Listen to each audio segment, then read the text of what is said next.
Hello. Hi. I lost my voice. That's okay. It's sultry and sexy. Oh, God. I'm Chantel, And I'm Chi-Chi. and this is the Reality She Prefers podcast. Hey. It's worth mentioning that tomorrow's my birthday. Woohoo! Happy birthday. And we're enjoying... Birthday to you. Oh, I'm enjoying some chocolate cookies and espresso beans, dark chocolate covered espresso beans, in addition to the amazing wine that Chantal picked out. Yes, I went with a classic Kim Crawford Sauvignon Blanc. We decided to switch it up with some white wine today, Yeah. and Chi-Chi left me in charge, so... I have to. I was actually going to say, spoken like a true wine connoisseur. I love it. And any white wine from New Zealand, because this is from New Zealand, they know what they're doing down there. To be honest, it's easier to pick out white wine than it is red.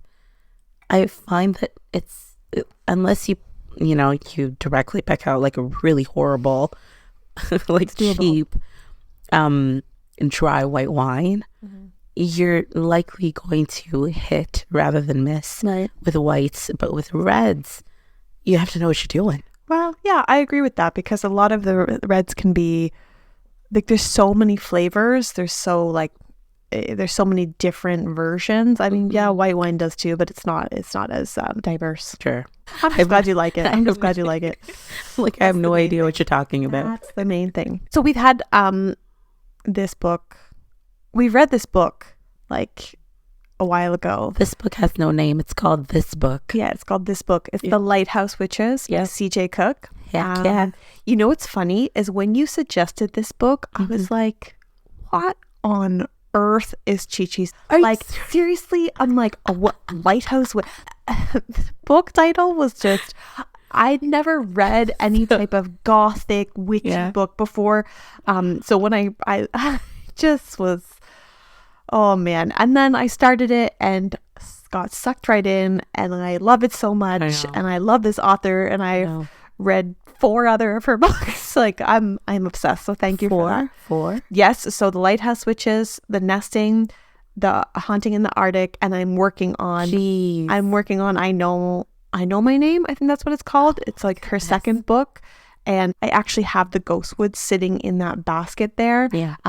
It's not part of our reading. I've just, been suicidal this month and adding 100 to my 100 books to my TBR. Anyways, it's sitting there because I'm determined to read every single book. Yeah. I mean, what I liked about how you've received all of C.J. Cooke's books, particularly, and this is very selfish of me and probably very petty, is that the first 2 books I picked for this book club were complete, like, just horrible misses, which were Verity and I can't remember the other one. It was the other thriller. Oh gosh, The Housemaid. The Housemaid. Oh my goodness. I feel horrible to say something so poor about it, but it's just like, we didn't like it as those books. That's fair. Some people don't like this one, right? It's all subjective. It is all subjective. That's true. But it was, I think, after Lisa Jewell, because I love Lisa Jewell. Nothing bad to be said about Lisa Jewell. Me too. Oh, good. So after Lisa Jewell, I suggested The Lighthouse Witches, and you absolutely loved it. And all I could think is, finally. Yes. No, it was good. It was so good. Okay. So I listened to it. I didn't actually read the physical. I have since read a physical of C.J. Cooke's, but I listened to this, and I am so glad I did, because I really, really like the way Cooke writes. It's such an imaginative and gothic thriller with like family drama and emotion tied in there. I'm just surprised by how much I loved this book. I remember even finishing it being like, Chi-Chi, this was fantastic. Like this, and you're like, really, really? And I loved it. And I listened and I read it, and I think when I first started reading it, I don't know if it was just the version that I picked up, but there were a lot of That's right. like grammatical errors and spelling errors, and I didn't know what was going on. It just felt really sloppy. And again, it could just be a first edition or something. I picked it up from Amazon. I have no idea what was going on with that copy. But I was not enjoying it. Then I decided, heck, why not? I'm just gonna start listen to it a little bit, and immediately I switched to the audiobook. Oh my goodness, the voice actors are exceptional. Okay, and I was just able to be fully immersed in the experience, and from there on, it was easy for me to just oscillate between the physical and the audio. Right, because you had that like background of what they were saying, because like the present day of this family, right? Well, it's present day, right? And then the timeline, the historical timeline, is a grimoire. So it's like, which is the coolest part. And I think that's probably what drew me in, is because again, I've only really watched movies like this. I've never read a book that had that kind of I don't even know what the word is for it. Like, is it fantasy, horror, gothic? It's gothic. Okay, so I've never read that, and I wouldn't say really it's liked horror. that. Yeah, say it's purely gothic with some fantastical. Right, it's not horror. With some fantastical elements. So, initially you're not sure, and this is classic actually with C.J. Cooke's writing. Okay. You're not actually sure if all the fantastical elements are real. Yeah. Initially, but then they always are. Yeah. There's always an element of the the otherworldly. Yes. So yeah, I really appreciated it. The book itself is really good. The audio is really good. Anyways, so yes, so this is takes place on a remote island in Scotland, Long Haven, and it's about this woman who. So there's 3 timelines. So we'll start in the middle. This woman, Liv, who takes her 3 daughters to go to this island for work, only to discover its dark past. And we learn about the dark past through this grimoire that is written in the perspective. I forget his name though. Anyways, we learned about the past from this grimoire, and we are jolted back forward to the present because of a missing child and her reappearance in modern day. And in this reappearance and the crossing of the 2 timelines, or really the 3 timelines, we uncover the true secret of the island. You know what I find you so impressive. This must be something about your ability to just summarize and keep your summaries concise. I think thank you. Like my compliment.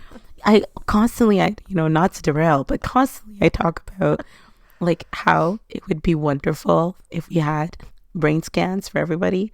Yours would probably be like, I don't know, on something, because I get so distracted by little details, and I'm like, oh, maybe this is important. Anyway, I can't summarize. Okay, well, I think that was I appreciate the compliment. Thanks. Thank you very much. You're welcome. And you can summarize. You just can summarize the entire book in paragraphs, because you're used to writing essays and long, and this I like short and sweet. Rating time. Okay. Let's do it. Yeah, I would give this a 4.5. Ooh, I love it. Yeah, it was it was enjoyable. It's a pretty easy read, but it's sophisticated enough, right? Like, the story is complex enough. Yeah. I also I think initially I was thinking like a 5. But I'm probably gonna go with, I think, a 4.5. Not that it's not good. Although I don't know. A 4.5 is an amazing rating. I know, but I'm just thinking about the books that I've rated 5 stars, right, that are like literary masterpieces even, like that I hadn't written or voted a 5-star, right? I've only given 1 5-star, I think, so far in our podcast. You gotta be very conservative with the 5 stars. I know. So I think I'm going to give it a 4.5. And yeah, I really, really enjoyed it. So what did you like about the book? So yeah, like the grimoire part was intriguing and my favorite. Okay. What I liked most overall though is the way it was written. To me, her writing is very poetic, and it makes sense because she's a published poet. She writes poetry, she's written poetry, she's, a scholar. So she is a very smart person, and I can tell that in her writing. Like, it's not smut, it's not trash writing, and this could have been trash writing, right? Like, it's very, in my opinion, right? That's just my opinion. Other people might disagree. And then having the fact that I read this book and I've since read 2 other of her books, and I'm on another book and have another one in my, like, in the course of like a month and a half. Yeah. It's very impressive. And they're easy reads, like you said, right? Like it's not like I don't need, it's not that I switch my brain off. I still find it very engaging, and she paints this like beautiful imagery. Now I'm fangirling. But that's what I liked about it. The writing style for me that I really liked. But yeah, no, I liked, I understand what you mean. Totally. And it's, like we've read several thrillers that have been absolute disappointments.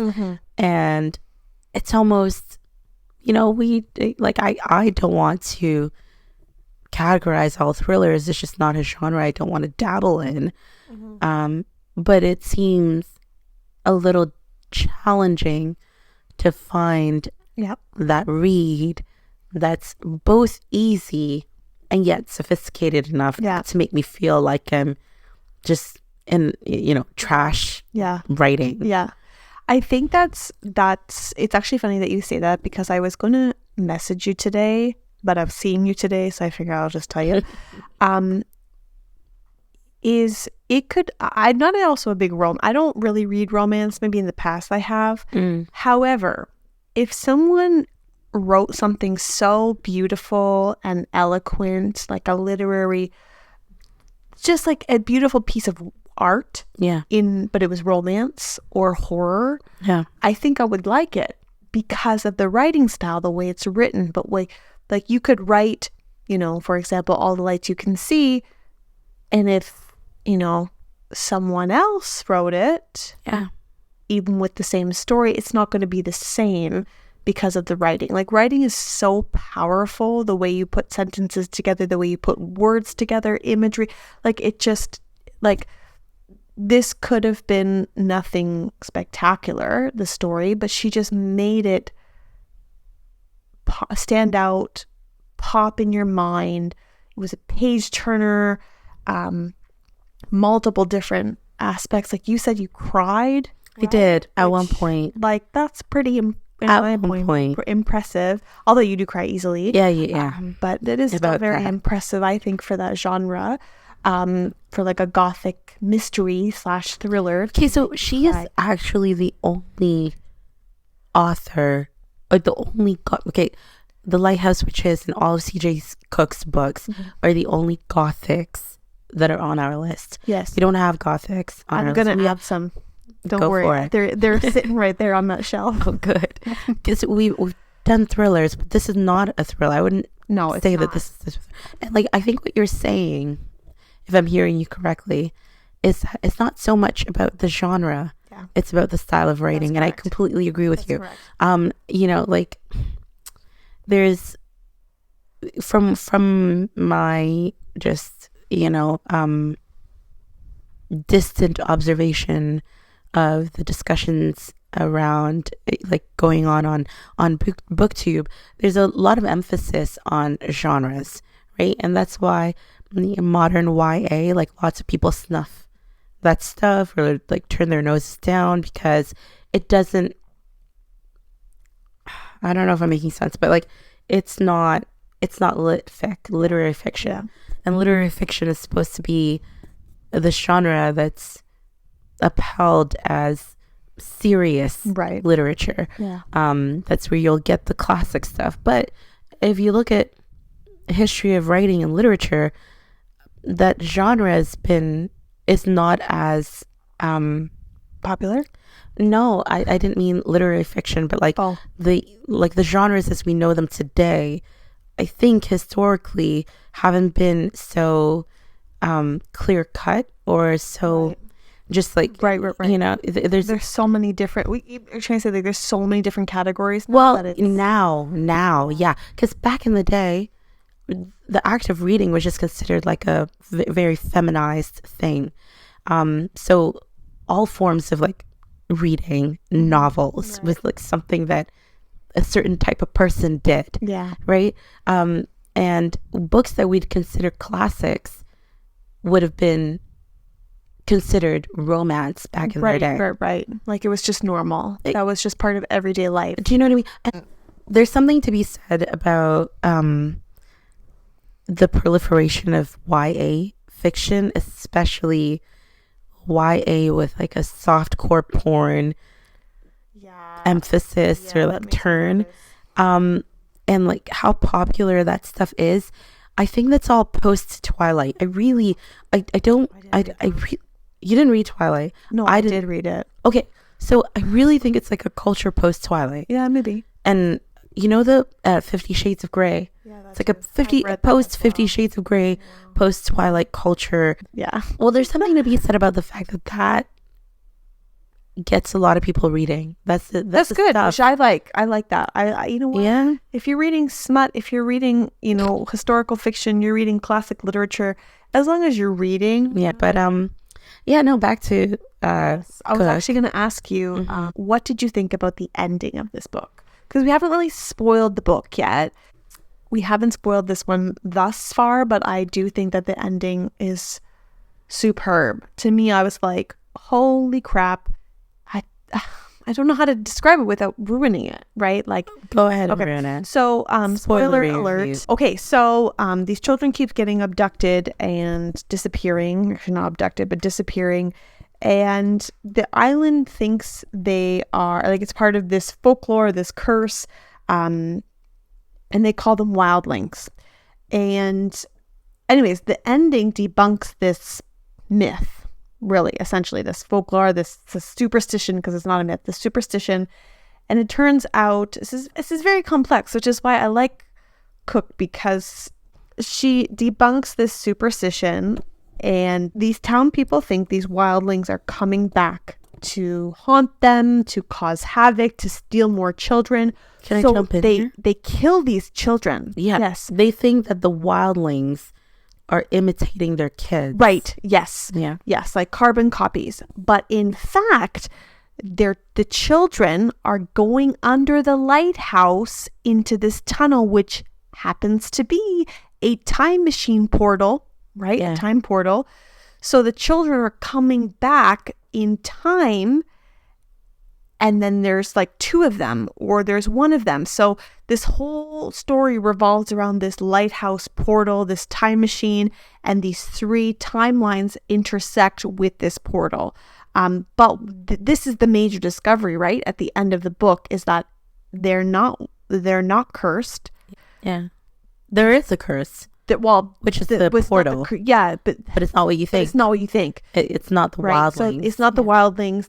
These townspeople were killing children, innocent children, their children all along. Yeah. When in fact, it was the children. I just thought that was really, really, really cool. You know, talking about it, yes, like a twist. It was quite a twist. Oh my goodness! You know. Yes. This is why taking some time away from books is so important. Talking about it like that really makes me reflect on what's actually going on, which I think I didn't sit enough with at the time. I didn't reflect enough about.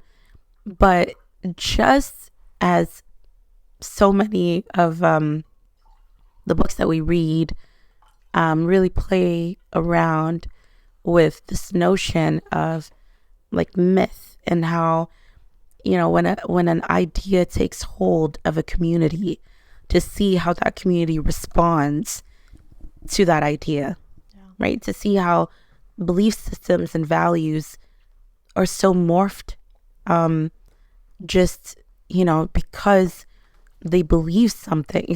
Sorry, their values are so morphed and corrupted just because of this belief that they have in what's going on, right? So in this case, they think that their children are gone, and in their place are these wildlings who are imitating their kids, and the wildlings are destroying their community. They're causing a lot of grief and harm and chaos. And if you don't kill the wildlings, then essentially you're dooming the community. But it's just a bunch of I know what they're observing as wildling destruction is just complete coincidence. Okay. They're just coincidences. Yeah.